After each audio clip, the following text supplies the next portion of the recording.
Dear colleagues, thank you for inviting me to this session. I will talk about imaging in endocarditis. Everybody here is aware of the pivotal role of echography in the diagnosis of endocarditis, both at diagnosis, during suspicion, during follow-up, and the need to repeat echography in case of doubtful diagnosis. So echography is really central in this diagnosis, but there are some limitations, and the recent recommendation, the European recommendation, acknowledge the role of alternative imaging modalities in the diagnostic strategy of endocarditis, and these new imaging modalities are recognized at two points. The first is recognized as a major criteria when they aim to identify and to detect the primary cardiac lesion of endocarditis, but there is also a role as a minor criterion in the workup of the detection of infective metastatic foci. Among these techniques, there is a FDG PET. So FDG PET is the combination of an imaging agent, FDG. I think everybody has already heard about it. It's an analog of glucose that is taken up by cells according to the metabolic activity. And then FDG accumulates in cells and is detected by PET. PET is a detection system with very high sensitivity, and that allows for whole body acquisition. So there is a combination of very radio trace with high concentration in tissues, and a device that allows for accurate quantification of the tracer concentration.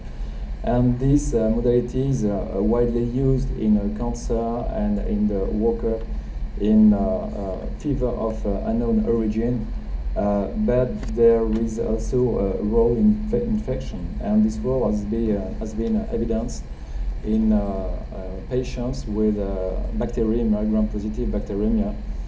This study shows that the study population that underwent PET-CT during the workup, in this population, metastatic infectious foci were evidenced in 2/3 of the population, whereas it was only 1/3 in the historical cohort. And of course, those new infection foci were most often asymptomatic, and they were detected only through imaging.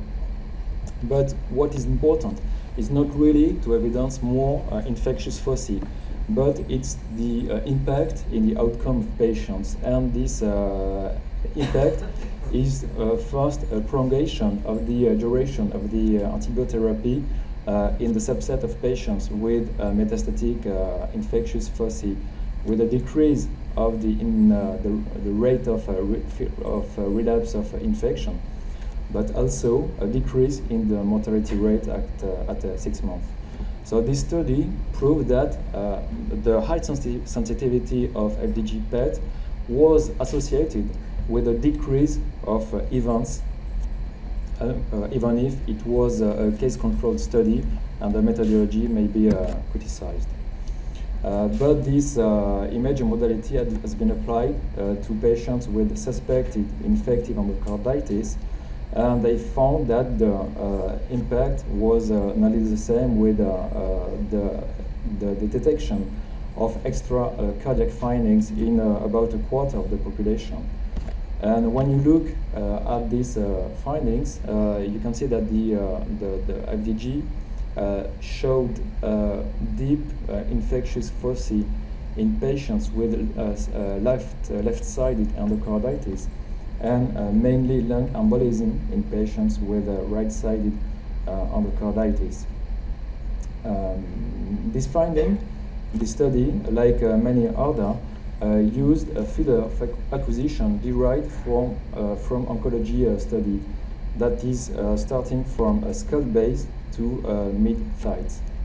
But FDG can achieve imaging, is really a whole body imaging modality. So at Bichat Center, we try to investigate the additional value to extend the field of acquisition to the brain and the lower limbs. And we find an unexpected high frequency of focal uptake of FDG along vascular along arteries that corresponded to mycotic aneurysm. You can see the image on of the angiography on the right panel. And in some cases, these mycotic aneurysms were treated by embolization. So this finding is associated with an additional treatment, specific treatment of the mycotic aneurysm, in addition to upgrade the score of the Duke classification. Now, what about imaging of the brain? We try to image the brain with FDG, and in some cases, actually, we find some complication of the endocarditis. But FDG is not a good tracer for the brain because there is a physiological high uptake of glucose. So the contrast of the image is not so good. So whenever we have to evidence, to document an image on the brain, we have to go to MRI. And MRI prove useful both in patients with symptoms by characterizing the lesions, the neurological lesions, but also in some centers, brain MRI is performed systematically in order to detect asymptomatic lesions that may impact in the Duke classification by upgrading the Duke score.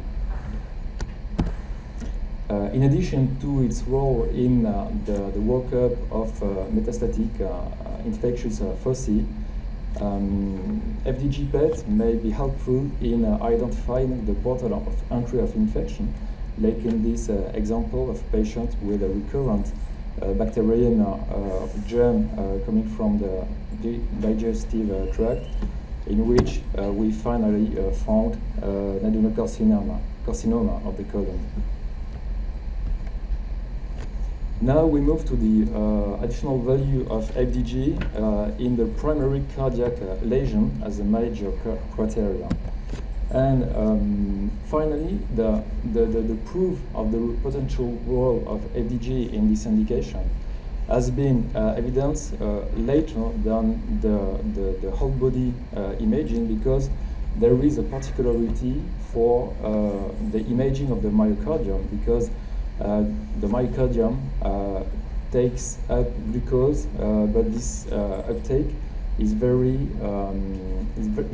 according to the metabolic state of the patient, according to insulin in blood. So we have to standardize this rate, and to achieve that, we have to make a preparation of the patient with first high-fat, low-carbohydrate diet the day before the scan, and then we have to put the patient under fasting in order to decrease as much as possible the insulin secretion. In that case, we can get the image on the right panel without physiological uptake of FDG, and in this case, and only in this case, we are able to detect an additional uptake related to infection.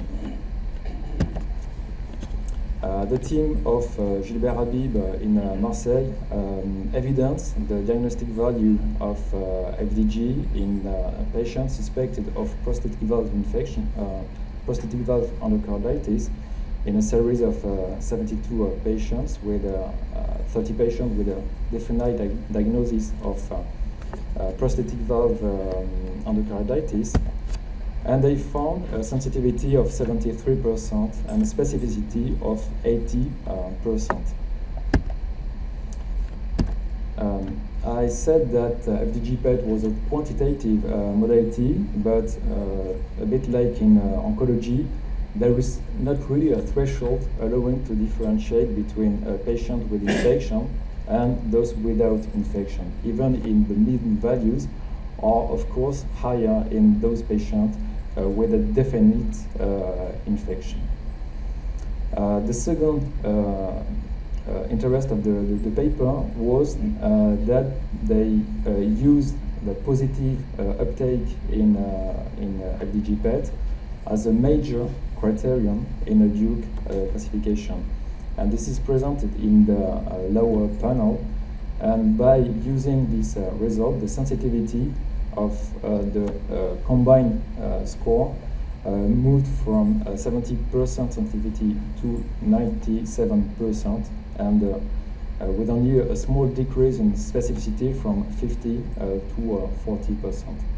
So they proved that this indirect proof of infection could be used as the direct evidence of vegetation by ecography. But you saw that there is even if there is a high sensitivity, the specificity is lower, and this is really easy to understand because FDG is not at all specific of infection. So we have to try to improve the specificity of the scan. And we were interested in characterizing this the pattern of FDG uptake around prosthetic valve in patients without infection. So we took a series, and as you can see on the upper panel, there is absolutely no uptake associated with the prosthesis, but the lower panel show a high uptake around the valve, even in the absence of infection. You can also see that this uptake is homogeneous. We separated the patients according to the referral indication. There were 51 patients and 54 valves.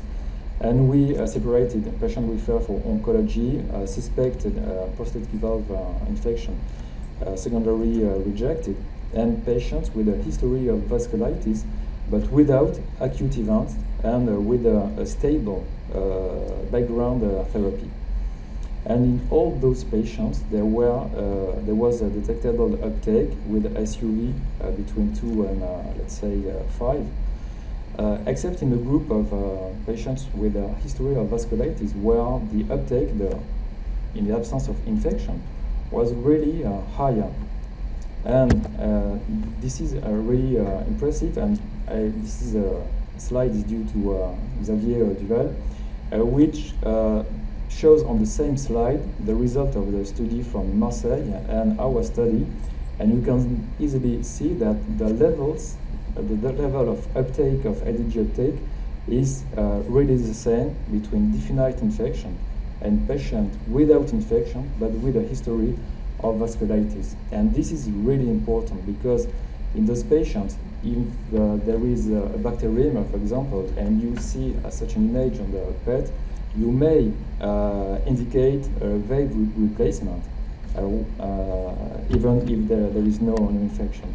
So it's really important to be aware that may be an uptake around the valve, even without infection. And this is more the pattern of uptake than the presence of the uptake, which is really diagnosis. We also evaluate the evolution of the uptake according to time, and as you can see, there is no suppression of this uptake. Whatever the time, the patient was implanted more than 25 years before the scan, and there was still an uptake. So there is not suppression of the uptake according to time. Once again, what is really diagnosis is the pattern. So how can we increase the specificity? The other way to proceed is to use another imaging technique, and this is a radiolabel leukocytes. So as the technique is leukocytes are isolated from the patient's own blood, and we can separate polymorphonuclears from lymphocytes. They are labeled with the technician and re-injected to the patient. And there was already a study by the group of PISA that showed that the radiolabeled leukocyte SPECT has very good diagnostic value and performance in patients with suspected of endocarditis. And specifically, they found a 100% specificity of the scan. In our institution, we compared in same patients the two approaches, FDG PET and white blood cell SPECT, in 39 patients suspected of prostatic valve endocarditis, and finally 14 were proved to have a definite infection. And we found high sensitivity for FDG PET and a high specificity of still 100% for white blood cell SPECT.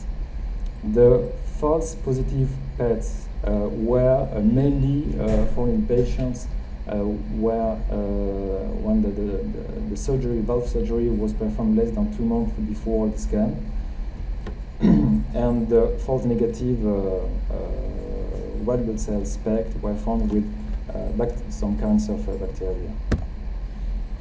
This is an example of a patient with a positive uptake in FDG on the left panel, without detectable uptake with leukocyte scintigraphy, and it was a true negative scan with white blood cell in a patient with a valve replacement performed 40 days before the scan. Now, what is the role of CT angio? CT angio is, to my opinion, has a role similar to that of echography. And this is the morphological approach, like echography, and the comparison with a functional approach. This slide shows on the left panel echography, then CT angio, and you can see on both imaging modalities the vegetation at the end of the arrow and the thickening of the root of the aorta that may correspond to hematoma or to infection, abscess. Then the third panel, C, shows the combination of PET and CT. And on PET, you don't see the vegetation. You don't see it because it's too small and it's moving, so we can't detect the uptake related to the vegetation. But you can see a high uptake on the aorta root. That is the consequence of the infection. And on the right panel, you can also see septic emboli on the spleen, and this allows to detect the secondary location. Maria Pizzi published in Circulation the additional value of CT angio combined to PET-CT in patients suspected of endocarditis. And the research shows that the main additional value in those patients with graded as possible infection, in which they were reclassified mainly in rejected infection. So the additional information provided by the angiography allows to identify a cause underlying the presence of FDG uptake, which is not infection, and so to rule out infection. And these are some clues to differentiate between patterns suggesting inflammation or infection. As a result, those new imaging techniques were included in the guidelines, ASA guidelines issued in 2015. But there are still some issues to answer, and particularly cost effectiveness, and most of all the impact on patients' outcome related to these new imaging techniques. And I hope that some of the answer will be yielded by the Ted Vando study, which Ted is a primary investigator, because we finished the inclusions. There are some perspective also by new imaging agents. First of all is to take the best of both worlds, to take the PET as a detection system and white blood cell as an imaging agent, and by combining those, maybe we can get better diagnostic values. One other is to change the tracer, and for example, we use Annexin, which targets activated platelets, and we use it we validate it in preclinical setting and now in humans, and it seems to work since there is no physiological uptake in the myocardium. So I will move to the conclusion. As the recommendation of the ESC guideline, echocardiography remains the cornerstone in endocarditis, but those new imaging techniques may help in combination with due criteria to refine the performance and probably to increase the sensitivity and hopefully the specificity. And as we already said, all those new information should be discussed in the setting of endocarditis team. Thank you for your attention.